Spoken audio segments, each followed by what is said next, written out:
তোমার সাথে আমার আলাপ হয় ফেসবুক থেকে। আমি সেইভাবে চিনতাম না তোমায়।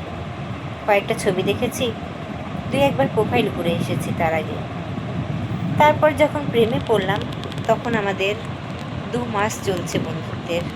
যদি বোঝাতেই হয়, গোটা 5 প্রোফাইল পিকচার, গোটা 10-12 কভার, আর প্রায় শখানেক পোস্ট। এই ছিল আমাদের সম্পর্কের টাইম লাইন।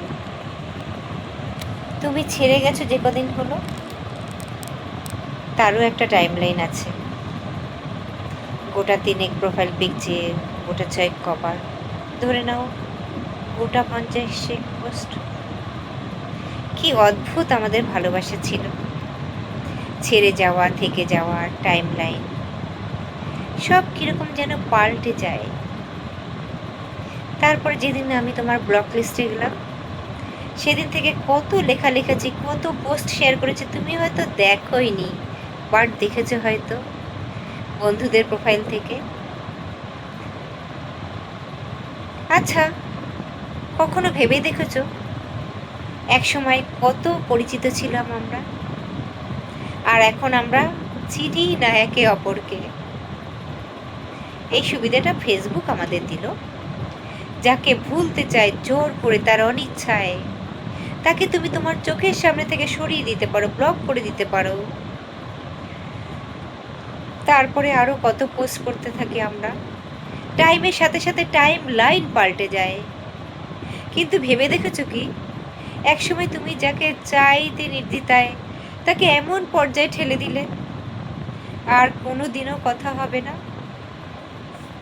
একটা বয়স পার করার পর যখন মনে পড়বে, পারবে খুঁজতে, পারবে আনব্লক করতে, যখন লগ ইন বা লগ আউট করার ক্ষমতা আর সামর্থ্য থাকবে না। এত বয়স মনে করার পর মনে থাকবে আনব্লক করার কথা? শুধু এইটুকুই বলার ছিল তোমায়। ফেসবুক তো থাকবে চিরকাল, সময়ের সাথে সাথে আরও যুবক হবে। আমরা কিন্তু এই জগতেই আরও পুরনো হতে থাকবো। তখন চাইলেও আর ব্লক লিস্ট থেকে ফ্রেন্ড লিস্টে যেতে পারবো না। জীবন এরকমই। ছেড়ে যাও যদি তুমি চাও, থেকে যাও যদি তুমি চাও, ভুলে যাও যদি তুমি চাও।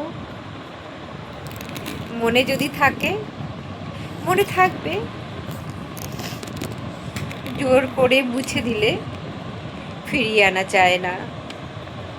একদিন সবাই পাসওয়ার্ড ভুলে যায়, তা জীবনেরই হোক বা ফেসবুকেরই।